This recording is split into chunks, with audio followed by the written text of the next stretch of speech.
Coming to you from the studios at the Illinois Rock and Roll Museum on Route 66, it's the Rock and Roll Chicago podcast. Rock and roll Chicago, rock and roll Chicago, my hometown. Well, I was born in the city, gonna rock the city, Chicago. Chicago rock and rollers are the best here out around. Hey everybody, it's Ray the Roadie. And Mike Matoyer, how you doing? Good, how you doing, Mike? I'm doing great.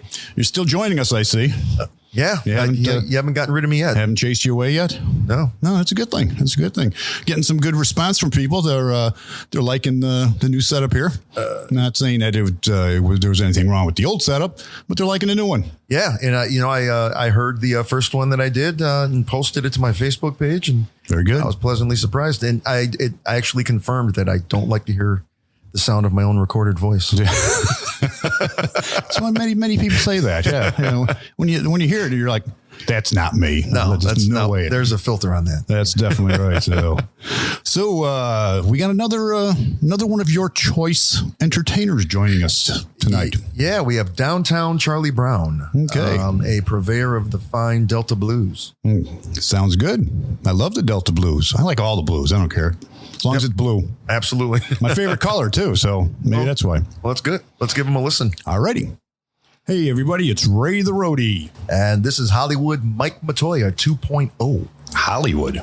That's what they call me, man. Wow. I'm impressed. Even says it on a motorcycle vest. Yeah? You ever go to downtown Hollywood?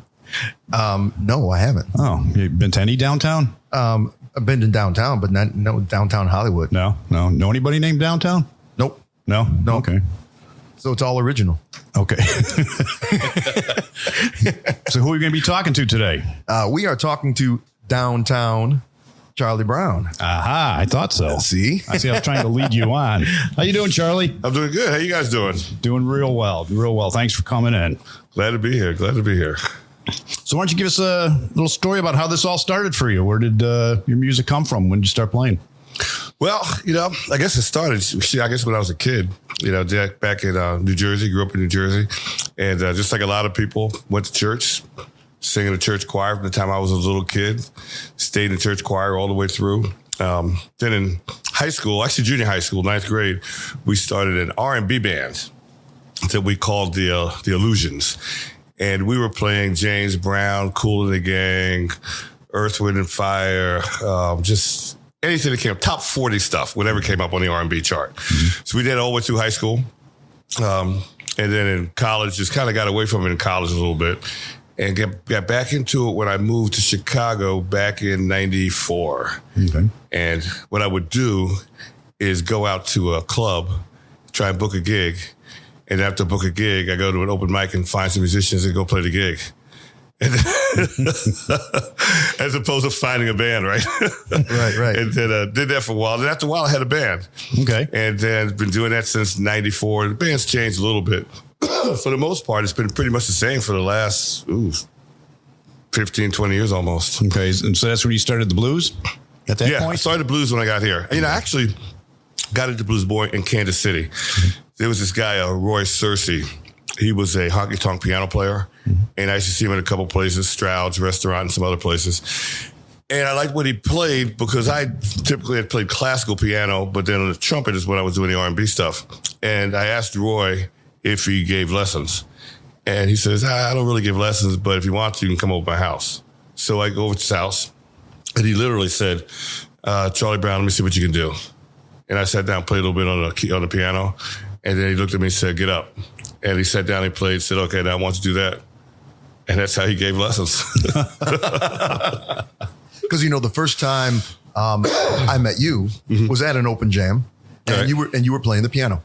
Yeah. And then the first time I saw you perform was with an R&B band. Mm-hmm. And then I don't think I saw you pull out a resonator and sing and do a solo performance until maybe about a year later, and you showed up with it. And I don't know if you were just starting to learn it or you were just starting to get into it or whatever, but you showed up with this resonator and a slide one day and just kind of played a style of music that people weren't used to seeing you play. Was that a new thing about that time period? I'm probably going back about 5 years ago or something like that. Very new. Because I played the piano, 94, 95, I guess, when I started playing here. Right. And I started playing the guitar 7 years ago. Wow. Oh, Yeah, wow. 7 years ago, yeah. And I picked it, what happened was I was going to an open mic and I was taking my piano in. It's a hassle to take a piano and amp into an open mic and then play 3 songs. So I stopped doing that. And what I do instead is just go and sit in with whoever's playing the guitar on the open mic and just sing. The guy who was running it moved to Texas, and the new guys there just couldn't play blues. So in one night, 3 people said, hey, you gotta learn to play the guitar. So when the third person said it, I said, I guess I'll learn to play the guitar. So I went to my wife, said, what do you want for Christmas? Buy me a guitar. So she bought me a guitar. That's about 7 guitars ago now, Yeah. And it wasn't just any guitar. He said, I'm going to learn how to play guitar, and I'm going to go out and I'm going to find a resonator. And I'm going to play the most difficult kind of guitar that you could probably teach yourself how to play, because it's all about the touch and it's not just putting your finger down on a fret. And something that nobody else plays. Right. Yeah. Right. Absolutely. Yeah. And his guitars, I will tell you this, you're seeing this thing right here. You folks can't see it, but it is made of some type of metal. It is a metal resonator. Yeah, and he's made of steel. It is steel. It's steel. And he's got several guitars, and none of these resonators that he owns, you can just walk into a Guitar Center and buy off the wall, because he's got some pretty unique ones, actually. Yeah. You got a favorite one? Actually, this one right here. That one right there is your favorite? It is. It's called a Highway 61. Okay. And it's, I should put it this way. It's my favorite acoustic resonator. Okay. It's a Highway 61. And it's interesting. It was made by a company called Republic out of Texas. And Highway 61 signifies where Robert Johnson sold his soul to the devil. Now, I have another resonator from them. It's called Clarksdale Special. Robert Johnson supposedly sold his soul to the devil on Highway 61 in Clarksdale, Mississippi. Is that the blue one? That's no, that's not the blue one. That's the blue one is a national. I have a blue one and a brown one. Okay. All right. And now my favorite electric resonator is my brown national. That's a sweet guitar. But I play that primarily when I'm playing with the full band as opposed to playing acoustic. So you're still playing with the full band? Still play with the full band. And are you just doing strictly blues, or are you doing other things too, doing some R&B? Mainly blues. We do some R&B in every once in a while, but mainly blues. Okay. Yeah. I was talking to Vino Loudon one day. I don't know if Vino Loudon used to be was Coco Taylor's band leader when she was alive, and we were downtown in Aurora during the Blues Fest when the Blues Fest was free in Aurora, and he was busking out in the street. This is after Coco had passed away. So we're talking about how you do a gig and somebody says, "Hey, you play R&B," and then you do another gig. Can you play jump blues? Can you do that? And you're just kind of this jobbing band that's trying to do whatever the venue wants you to play. So Vino Loudon said something to me. He said, Charlie Brown, nobody does Charlie Brown better than Charlie Brown.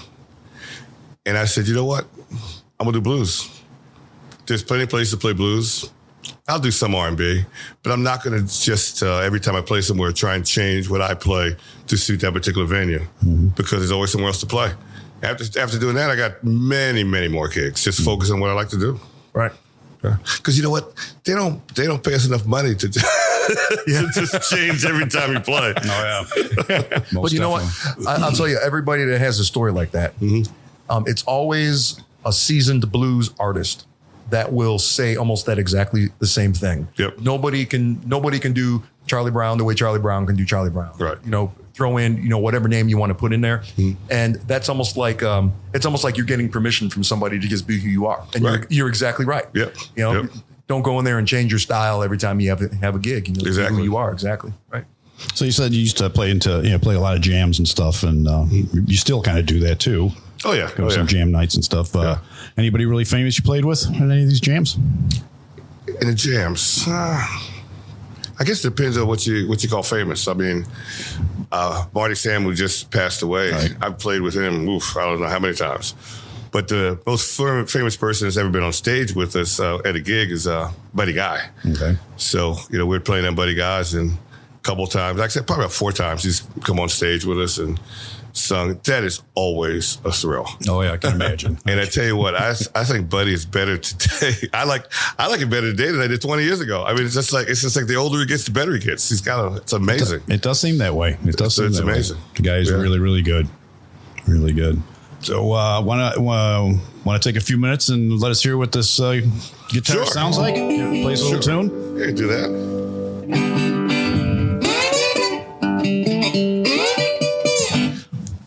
do a song by, actually one of my favorite songs is this one by Muddy Waters.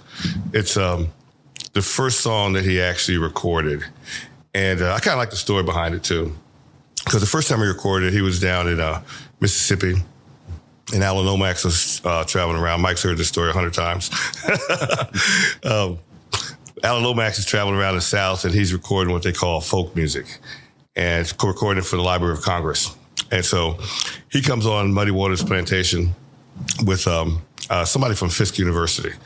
And, you know, they see Muddy, and Muddy is playing the blues, he's sharecropping, and he's selling moonshine and making his most money in moonshine. So you figure he's assuming that he's getting arrested for selling moonshine, because why else is a white guy coming on his plantation down in Mississippi?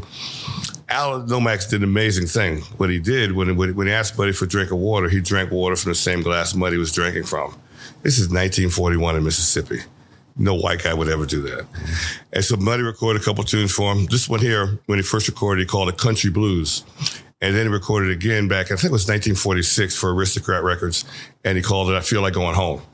And kind of the same song. So it's going to be closer to the Feel Like Going Home version.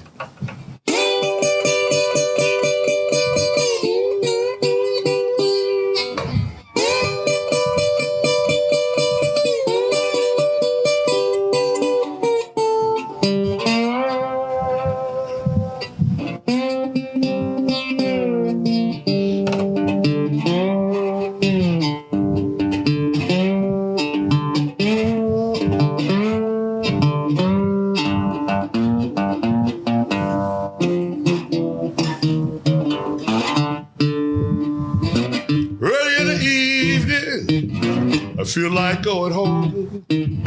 Woke up this morning, all I had was gone home. Early evening, I feel like going home.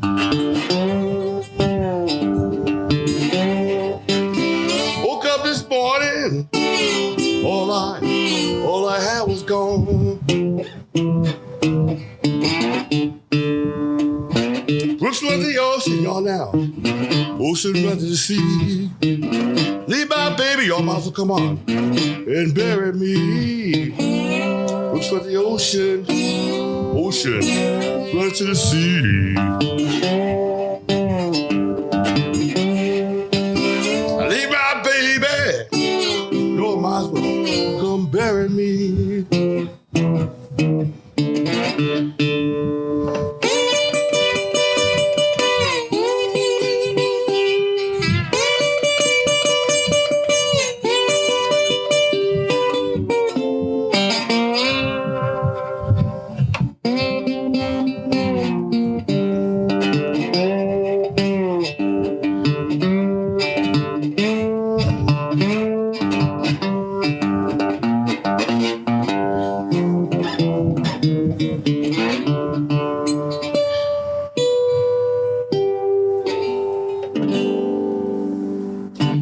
Everybody's got a couple more verses to it, but that's kind of very nice. Kind of how Thank it goes. Yeah, really nice. You know, one thing about Charlie's performance, I always tease him about it a little bit, but I tease him strictly out of respect. That is his show, by the way. You go to see downtown Charlie Brown with his resonator and his slide, and he's got this little pedal that he steps on to give himself a bass, drum sound in the whole bit. And in between songs, he gives you a little bit of a history lesson about the blues, not only about the blues, but about American history in the South that goes along with it. So it's very entertaining. You should actually go out and catch him one day. I did last week. Oh, that's right. Yeah, that's right. I was with you, remember? At the studio. At the studio. That's Yep. right. That's right. Hosting when they flip flopped the jam. That's right. Yeah, That's right. That's where we talked to Charlie and had him come in. Ah, yeah. So, who's your favorite artist? Who do you really like? Who you like to play? You know, I'd love to play Robert Johnson, Muddy Waters. Those are probably my two favorite. Yeah. Do some Mississippi Fred McDowell, Johnny Hooker. A lot of the old blues guys from the 1920s, 30s, 40s, 50s, and stuff like that. Old Delta guys, my favorite. Now, with the full band, when I'm on the keys, I love to do a little bit of Jerry Lee Lewis, some Charles Brown, the old, Charles Brown from used to play Driftin' Driftin' and Merry Christmas Baby, some of that kind of stuff. B.B. King. So depending on what I'm on guitar and the piano, but the full band are doing acoustic stuff. Okay. Yeah. What about original music? Original music, I model my music on the slide, a couple songs after Muddy Waters, and then some jump blues stuff that I do on the piano. Usually most of the stuff. Well, not most. I said a couple of songs I do. I teach school, but I can't play them in the school. But those are most of my piano stuff. Have you recorded anything? Have you got any? I've had some CDs I've recorded just to sell at gigs and so forth. Right. But I'm actually in the process of trying to actually put some original stuff down now, because the stuff that I've done before has just been covers. Okay. So this has been the first time I've actually done any original stuff. Very nice. Very nice. Is it almost done? The songs are. Yeah. But I was, kind of sad, but I was actually had just talked to Marty, and we were going to do some stuff together on that Thursday before he passed away. So that kind of, put a little monkey wrench in, and, Right. So sometime next year. Sometime next year. Excellent. Yeah. Very good. Very good. Yeah. Have you talked to anybody else about playing on the record other than Marty? I was working with a guy down in North Carolina, but we were having issues with doing a lot of stuff through Zoom and so forth. So I'm actually looking for a studio and looking for somebody to work with me on it now. Well, if you own a studio out there, downtown Charlie Brown is looking for you. Is looking for you. Yes, he is. How about one of your originals? Can you play one of those for us? Yeah, sure. Let me I have to retune it to like the older guys. I tend to play in the same open keys that they did. This one I'm about to do during the summer. I was, or I should say, during the pandemic, we were locked inside. I was listening to Muddy Waters play a song. My home is in the Delta. And my home was Morristown, New Jersey. It's not a Delta. So I was going to learn it. And then I decided I'd change it around a little bit. And it's in Muddy Waters style, but it's called My Heart is in the Delta. Yeah. Well, that's okay, because Creedence Clearwater Revival made an entire career and they'd never been to the bayou anywhere. So those guys were from San Francisco. That's right. Someone was born on the bayou, but not them.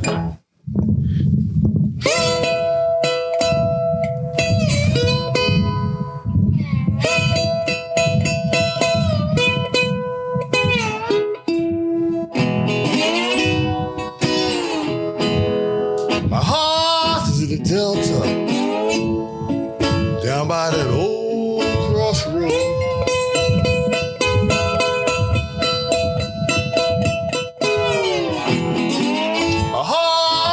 Delta, down by that old lonesome road.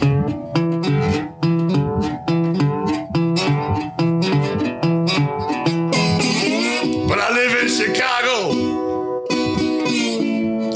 That's where the blues can go.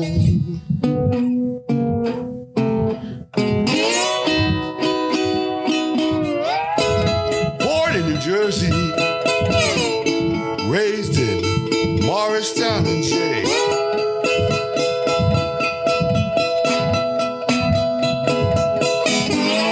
Born in New Jersey, raised in Morristown and Jay.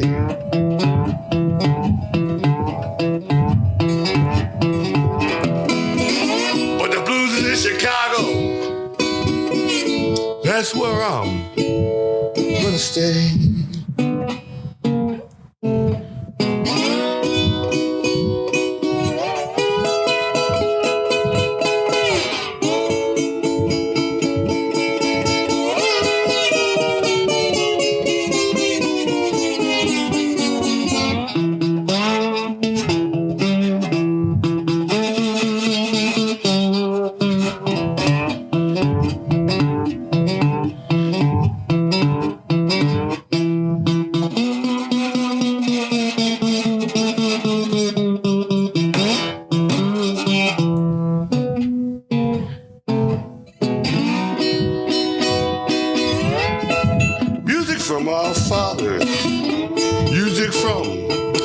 our mothers too.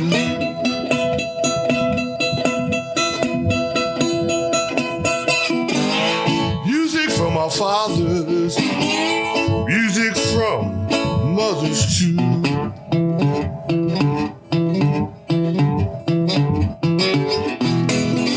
They told us stories, the things they were forced to do.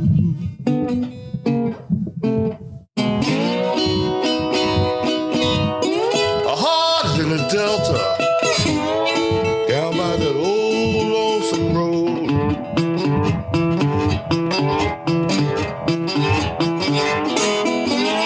A heart is in the Delta, down by that old crossroad.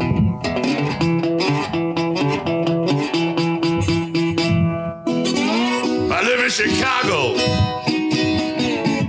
That's where the bluesmen go.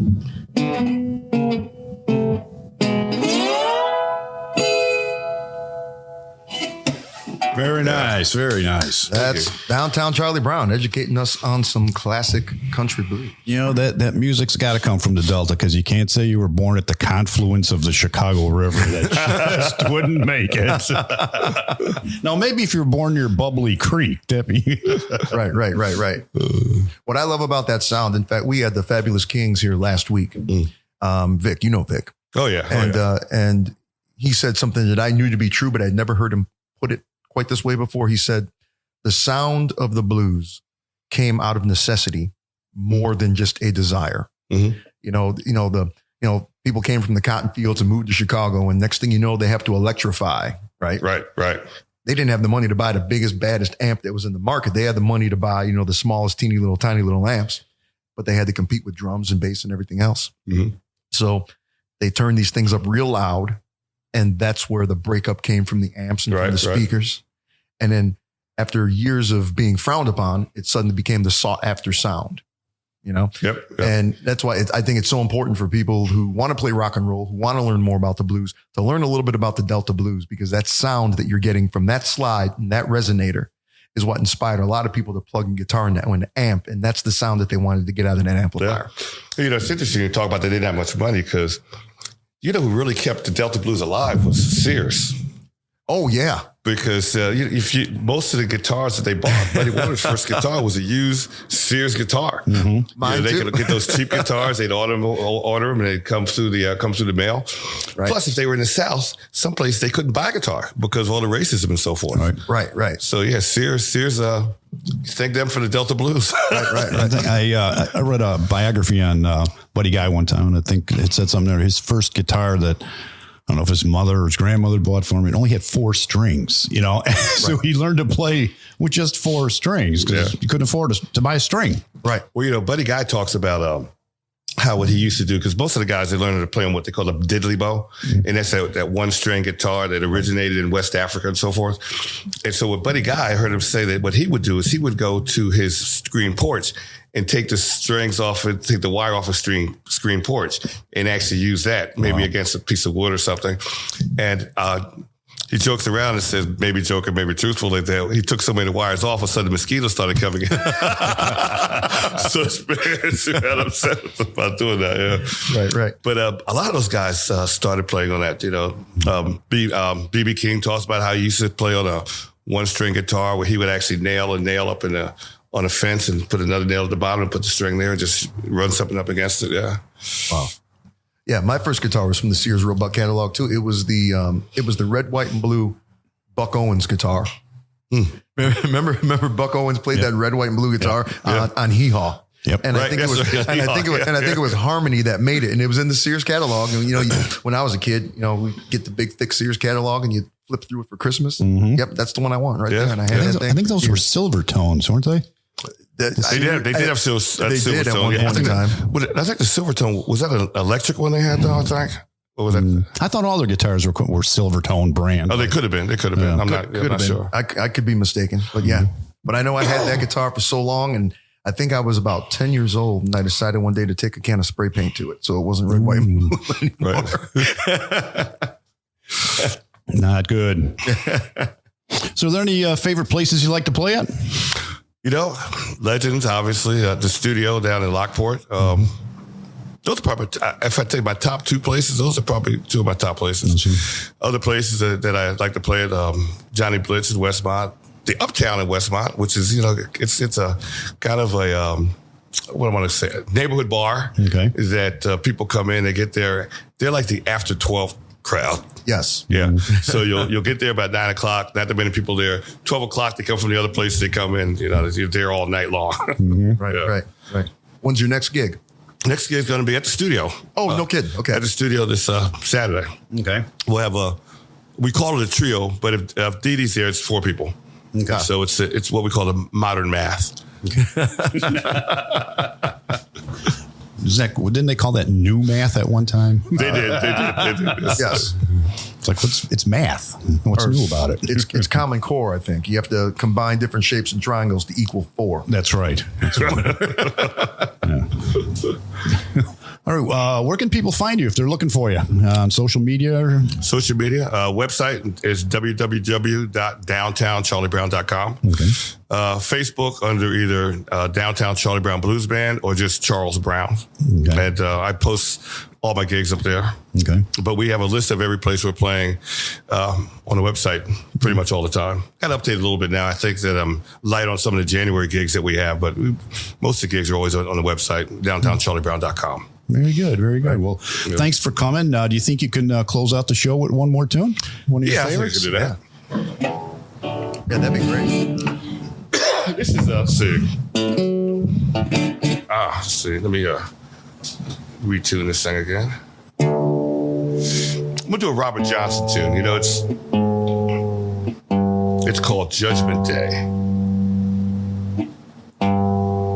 And Robert Johnson actually, don't tell me my tune is going, Dave.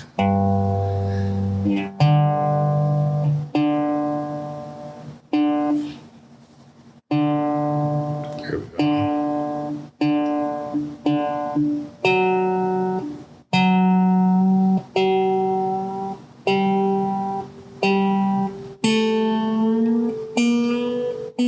So Robert Johnson kind of wrote this song about his dominance over women.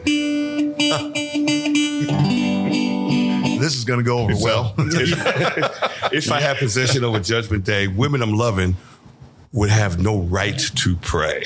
Mm-hmm. Here's another song that he did, Come Into My Kitchen, because he did a lot of songs on dominating women.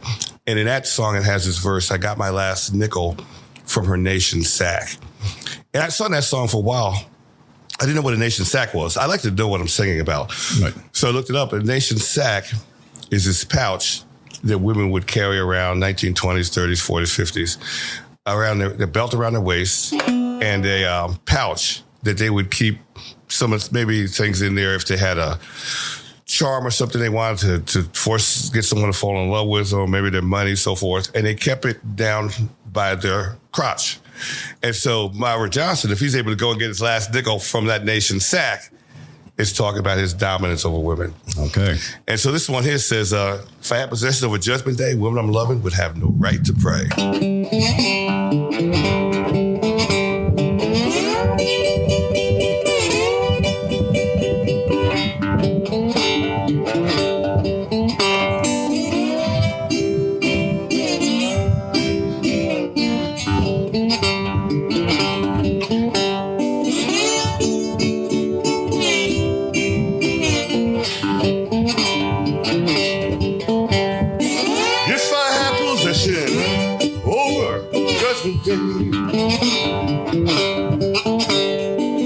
If I had possession over Judgment Day,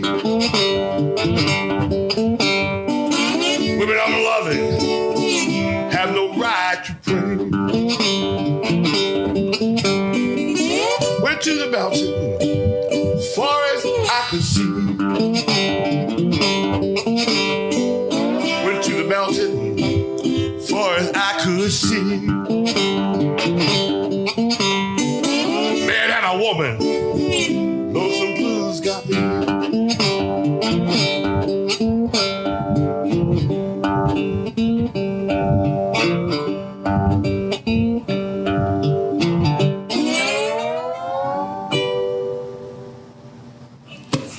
Very nice. Very good. Thank you. Thank you very much. Thank you. Good to be here. Thanks for coming out. You're welcome. Yeah. Well, there you have it. The Delta Blues. Magnificent.